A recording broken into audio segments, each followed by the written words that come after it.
Movie शुरू होती है तो हमें दिखाया जाता है कि समंदर में से कुछ अजीब और गरीब क्रिएचर निकलकर शहर की ओर बढ़ रहे हैं और उन्हें पैरासाइट्स का नाम दिया गया है। इसके बाद हम एक आदमी को देखते हैं जो अपने कमरे में सोया हुआ होता है और उनमें से एक पैरासाइट रेंगते रेंगते उसके कान के अंदर चला जाता है। वो आदमी बहुत तड़पता है और उसके बाद फिर से नॉर्मल होकर सो जाता है। अब हमें एक लड़का दिखाया जाता है जिसका नाम शिंची था। वो रात में अपने कमरे में हेडफोन लगाकर गाने सुन रहा होता है। वो पैरासाइट उसके कान में घुसने की कोशिश करता है लेकिन उससे घुसा नहीं जाता।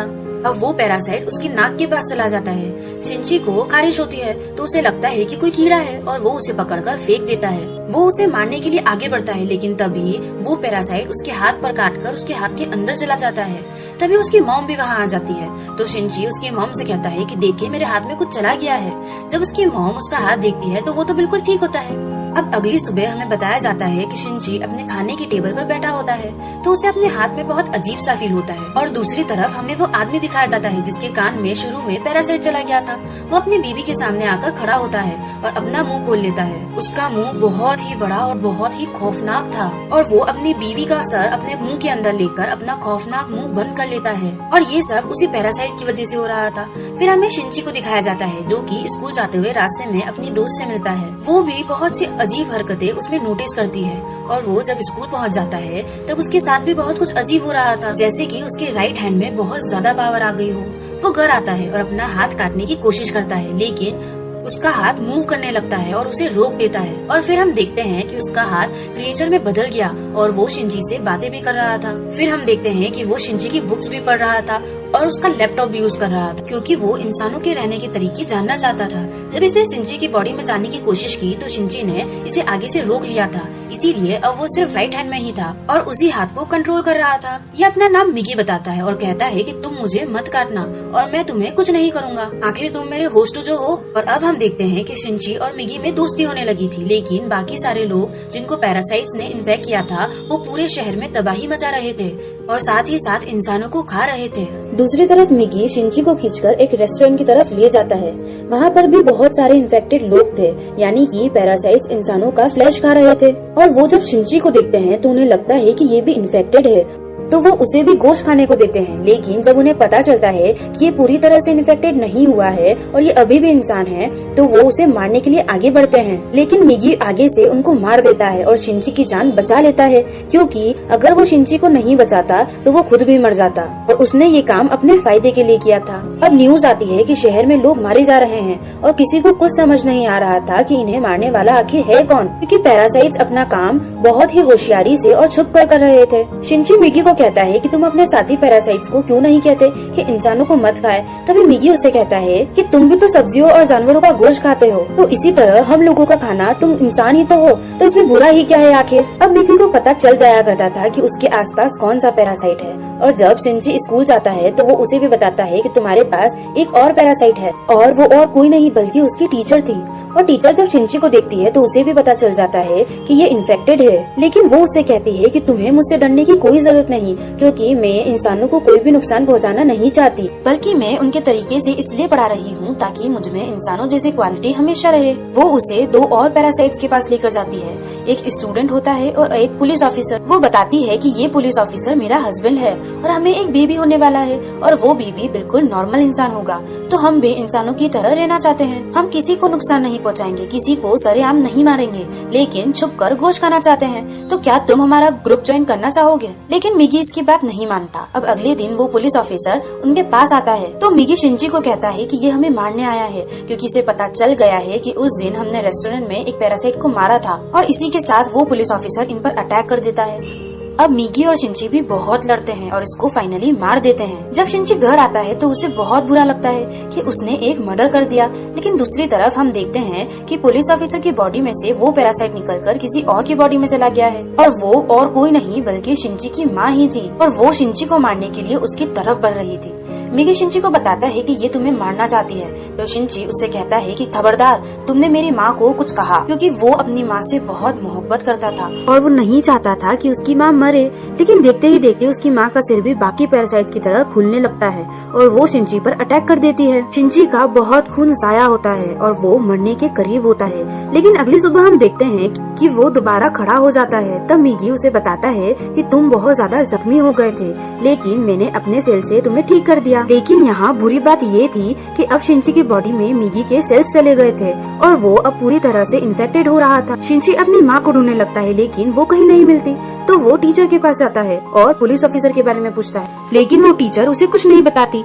मिगी उससे कहता है कि मुझे भी दिन में 4 घंटे सोने की जरूरत पड़ेगी और उस वक्त मैं तुम्हें नहीं बचा सकूंगा, तुम्हें अकेले ही लड़ना होगा। लेकिन क्योंकि अब मिगी के सेल्स भी उसकी बॉडी के अंदर थे, तो उसके अंदर मिगी का क्वालिटीज भी आने लगती थी। और फिर हम देखते हैं कि वही स्टूडेंट जो टीचर ने दिखाया था, जो कि अब पैरासाइट बन चुका था, वो भी शिंची के स्कूल में एडमिशन लेता है और शिंची का दोस्त बनने का ड्रामा करता है। लेकिन आहिस्ता आहिस्ता सबको पता चल जाता है कि वो पैरासाइट है और फिर वो स्टूडेंट इन सबको मार देता है। इसके बाद वो शिंची की दोस्त को मारने के लिए आगे बढ़ता है, लेकिन शिंची अपनी दोस्त को उठाकर बिल्डिंग से जंप लगा देता है। अब वो टीचर वहाँ पर आती है और वो ये चाहती थी कि ये स्टूडेंट मर जाए, क्योंकि इसकी वजह से उसका भी राज खुल सकता था। वो वहाँ पर ब्लास्ट करती है, लेकिन उसे कुछ नहीं होता और फिर पुलिस वहाँ पर आती है और वो पुलिस को भी मार देता है।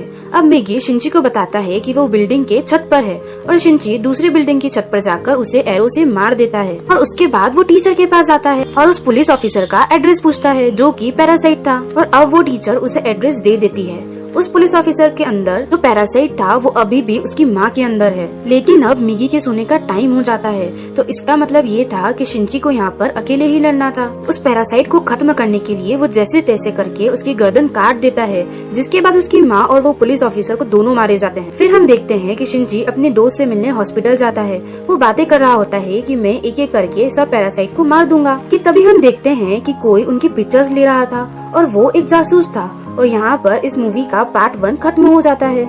अब पार्ट 2 में उस इंसिडेंट के कुछ महीनों बाद का टाइम दिखाया जाता है, जब आर्मी को पता चल जाता है कि इस शहर में पैरासाइट्स हैं जो लोगों पर अटैक कर रहे हैं और वो लोगों को बचाना चाहते थे। फिर वो जेल से सीरियल किलर को लाते हैं, जो पहचान सकता था कि पैरासाइट कौन है और नॉर्मल ह्यूमन कौन है। उसके सामने एक एक करके लोग लाए जाते हैं, तो वो सबको नॉर्मल कर देता था। लेकिन जब उसके सामने शिंची आता है तो वो काफी सोच में पड़ जाता है और काफी सोचने के बाद वो कहता है कि ये भी नॉर्मल है।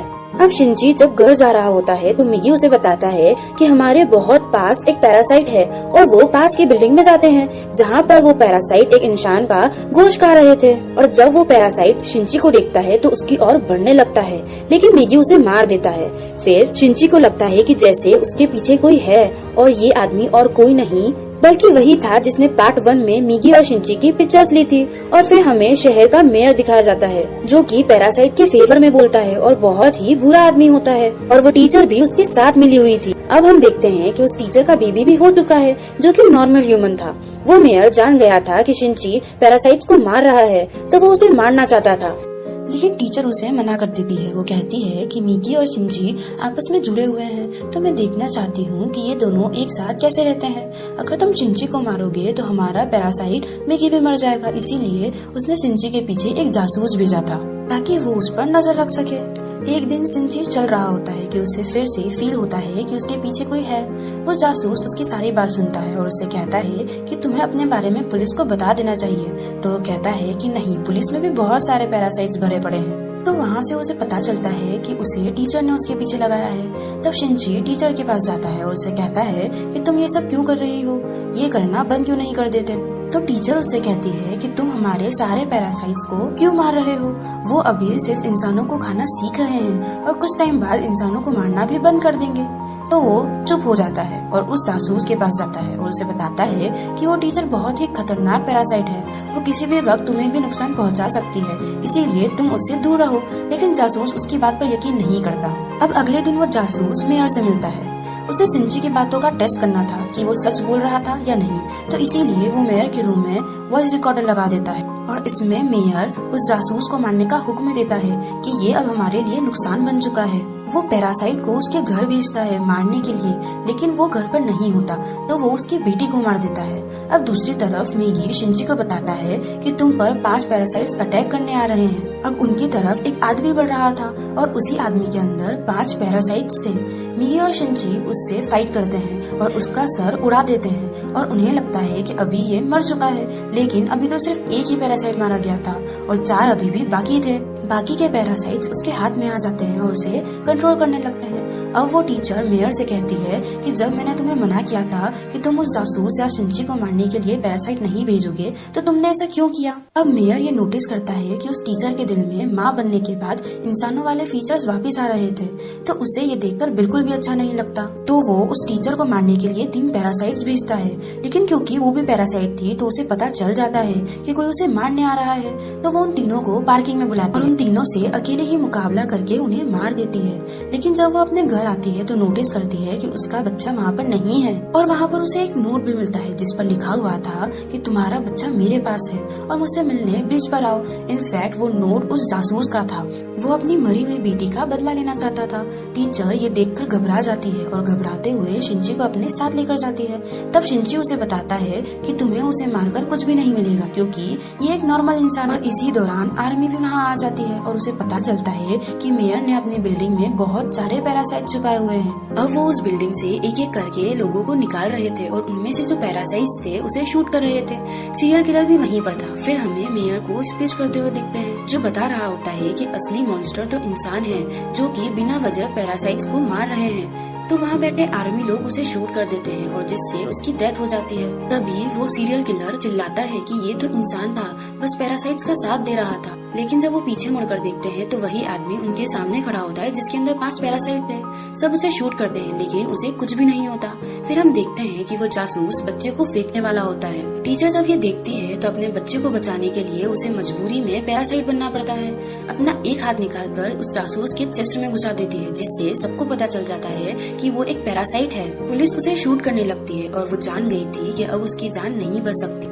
और जैसे ही वो अपना बेबी शिंजी को पकड़ाती है तो बहुत सारी गोलियां लगने की वजह से उसकी भी डेथ हो जाती है। यहाँ पर शिंजी को अपनी माँ की भी याद आने लगती है और उसमें इंसानों वाली फीलिंग दोबारा से आने लगती है। अब पुलिस शिंजी को अपने साथ इन्वेस्टिगेशन के लिए ले जाती है, लेकिन साथ ही उसे खबर मिलती है कि उस पैरासाइट ने जिसके अंदर 5 पैरासाइट थे उसने आर्मी को मार दिया है। तो शिंजी फौरन से अपनी कार लेकर वहाँ जाता है, लेकिन वही पैरासाइट उसकी कार को रोककर उसका एक्सीडेंट कर देता है। फिर वो जंगल में जाता है और मिगी से कहता है कि जब तक तुम मेरे साथ हो उसे पता चल जाएगा कि वो कहाँ है, तो तुम मुझसे अलहदा हो जाओ प्लीज। इसी के साथ वो पैरासाइट तुरंत वहाँ आ जाता है और अटैक करने लगता है। अब क्योंकि शिंजी और मिगी की काफी दोस्ती हो चुकी थी तो मिगी अपनी कुर्बानी दे देता है, यानी सेक्रीफाइस कर देता है और उसकी बॉडी से अलग हो जाता है और वो शिंजी को वहाँ से भागने के लिए कहता है और मिगी को वो पैरासाइट मार देता है। फिर शिंजी ये देखकर काफी ज्यादा उदास हो जाता है और उसकी दोस्त की तरफ जाता है। वो एकदम लेटा हुआ होता है और देखता है कि उसके बाजू में से मिगी का एक और हिस्सा ग्रो कर रहा है। ऐसा इसलिए होता है क्योंकि जब मिगी ने अपनी बॉडी सेल से उसको ठीक किया था तब मिगी के सेल्स भी उसमें आ गए थे, इसीलिए वो चाहता तो दोबारा से ग्रो कर सकता था। शिंजी को अब यकीन हो गया था कि ये दोबारा आ रहा है तो इस पैरासाइट को वापस से पता चल जाएगा कि मैं कहाँ हूँ। तो वो अपने दोस्त की जान बचाने के लिए वहाँ से चला जाता है और जब वो जैसे ही बाहर जाता है तो उसे वो पैरासाइट पकड़ लेता है। लेकिन शिंजी एक फैक्ट्री में जाकर एक केमिकल रॉड उसकी बॉडी में घुसा देता है, लेकिन उसे कुछ नहीं होता। तब वो उससे कहता है कि तुम क्या समझ रहे हो, मैं तुम्हें मारकर बाकी इंसानों को भी मार दूंगा और फिर मैं और बाकी पैरासाइट्स दुनिया पर रूल करेंगे। और ऐसा कहकर वो शिंजी को मारने ही वाला होता है कि मिगी फौरन से उसकी बॉडी में दोबारा ग्रो करने लगता है और उस पैरासाइट पर अटैक कर देता है। इसी के साथ उसकी बॉडी में कुछ होने लगता है, वो तड़पने लगता है। तो मिगी शिंजी को बताता है कि जिस रॉड से तुमने इसको मारा है उस पर बहुत सारे केमिकल्स लगे हुए थे। अब पैरासाइट्स उसकी बॉडी में नहीं रहना चाहते और एक एक करके सब पैरासाइट्स उसकी बॉडी छोड़ देते हैं और अब सिर्फ उसकी बॉडी का ढांचा रह गया था। तब शिंजी वो उठाकर नीचे आग में फेंक देता है जिससे फाइनली उसकी डेथ हो जाती है। अब हमें काफी दिन बाद का सीन दिखाया जाता है जब सब कुछ नॉर्मल हो चुका था। तब मीगी शिंची से कह रहा होता है कि अब जैसे कि इस दुनिया में कोई भी पैरासाइट नहीं रहा तो हमें भी साथ नहीं रहना चाहिए, मैं तुमसे अलग हो जाऊंगा। लेकिन शिंची उसे मना कर देता है तो मीगी खुद ही अपने आप को खत्म कर लेता है। शिंची का हाथ वापस अपनी फॉर्म में आ जाता है जिससे वो काफी ज्यादा उदास हो जाता है और वो फिर से मीगी को बहुत ज्यादा मिस करने लगता है। और अब हम देखते हैं कि काफी टाइम गुजर गया था और शिंची और उसके दोस्त काफी अच्छी जिंदगी गुजार रहे थे और वो उस टीचर के बेबी से भी मिलने जाया करते थे। तब हम देखते हैं कि वो सीरियल किलर वापस आ गया था और वो शिंची की दोस्त को किडनैप कर लेता है। वो उससे कहता है कि असली मॉन्स्टर तो इंसान है, लेकिन शिंची के दोस्त उसे